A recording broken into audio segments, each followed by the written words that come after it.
Ho aminareo aneriavana ny fahasoavana sy ny fiadanana avy amin'Andriamanitra Ray, Zanaka ary Fanahy Masina. Amen.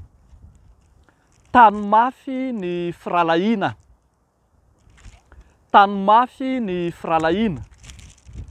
Zany no asongady ny mofinainantsika anio, Matthieu 7:20, ny 5:20 hatramin'ny 20. Tany mafy ny firalahiana. Asongadiny Jesoa Kristy eto amin'ny ity fampianarana ity ny anjara toeran'ny tsiraray. Na dia omena anarana hoe madiniky ny tompo aza izy ireny, dia tena mananjara toerana lehibe ao amin'ny fanjakan'Andriamanitra. Hoy Jesoa miteny azy eo amin'ny 10:10 manao hoe tandremo fandrao manao tsinotsinona na dia iray aza amin'ireny madinika ireny ianareo. Araka izany dia asongadiny mofinainantsika ny fiombonan'ny tsiraray ao amin'ny fiangonana. Zany no antsoina hoe firalahiana tena izy. Firalahiana izay ahitantsika ny endrika samihafa ao anatin'ny firalahiana ao. Anjakan'ny famelan-keloka izany hitantsika eo amin'ny 5:12, 9:12, 7:12, izay tokony ho asongadin'ny mpirahalahy ny amin'ny izay hisian'ny fifandraisana tena izy marina tokoa ao anatiny ao. Fa tsy izany ihany, fa raha mamaky isika ny 5:20 dia ambara fa ao anatin'ny firalahiana io no anjakan'ny fahefan'Andriamanitra.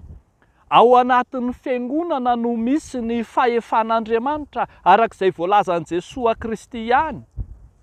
Eo amin'ny 9:20 zany raha nanorina ny fiangonana izy, dia nambara fa omena azy ny fanalahidin'ny fanjakan'Andriamanitra ka na inona feheziny etỳ an-tany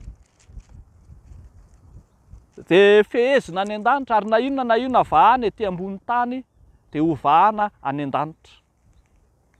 Tokony ho katsahan'ny firalahiana fatratra ihany koa zany, ampaharitra izay fifandraisana izay ny anjara toeran'ny fanarahana ny rafitra na ny fahefam-piangonana, ny fanajana ny mpitondra, satria zany no endrika hita maso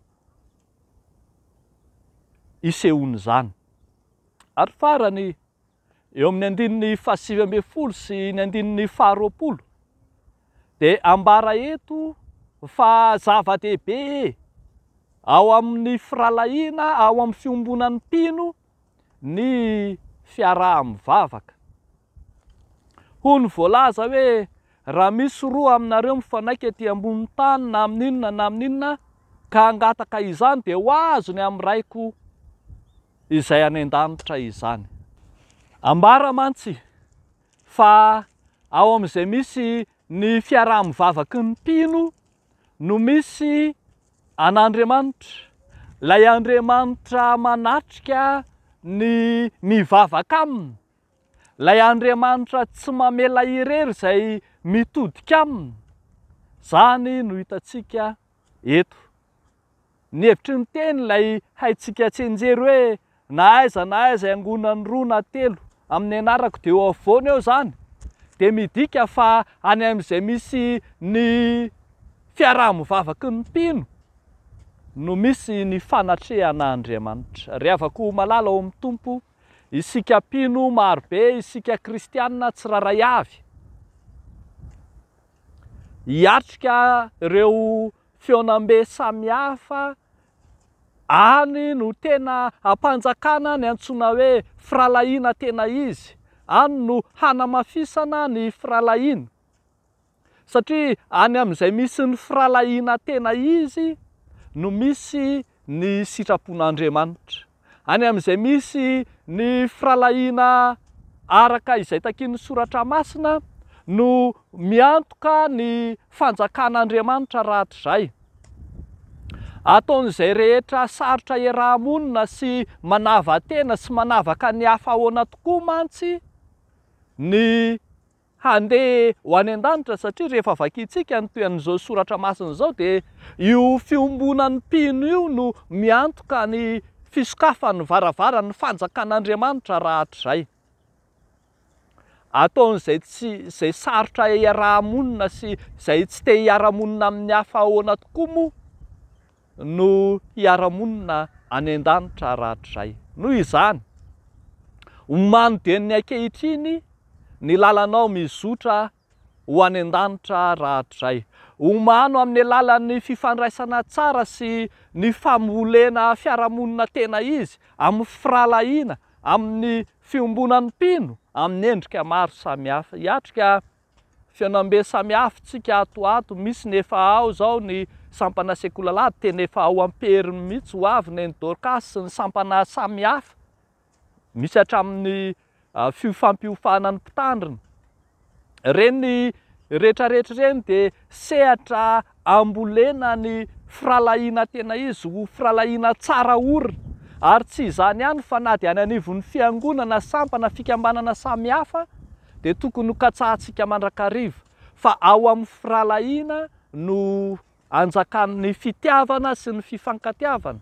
Ao amin'ny firalahiana no isy ny fifamelana ary anarahana ny fitsipik'Andriamanitra araka ny fahefana izay efa nomeny, ary indrindra ampanjakana ny fiaraha-mivavaky ny mpino.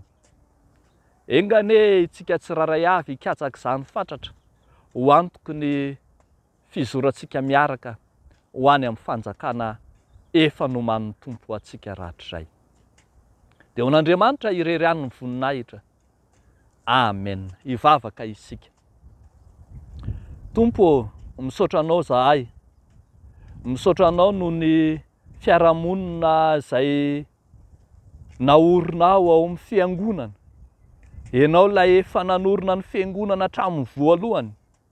Anao ny fiangonana, ny fahefanao no manjaka ao aminy, ary ny sitraponao no tanteraka ao aminy. Isaoranay anao zany, ary apetrakay aminao kosa ny kolokoloana sy ny iainana amin'ny fiarahamonina tena izy, amin'ny firalahiana tena izy, anjakany ny fitiavana sy ny fifankatiavana ao aminao Jesosy Kristy. Mivavaka izahay ny amin'izay iorenan'ny fiarahamonina samihafa ao amin'ny sehatra misy anay, ny fiarahamoniny firalahian'ny mpitandrina, ny firalahian'ny olona sy ny diakona, ny firalahiana any amin'ny fikambanana sampana samihafa, amin'ny fiangonanao, samy apetrakay eo am-pelatananao. Ianao Jesosy izay efa nampiombona sy natena iray, ampaharitra ny fifandraisanay etỳ an-tany tahaka ny any an-danitra.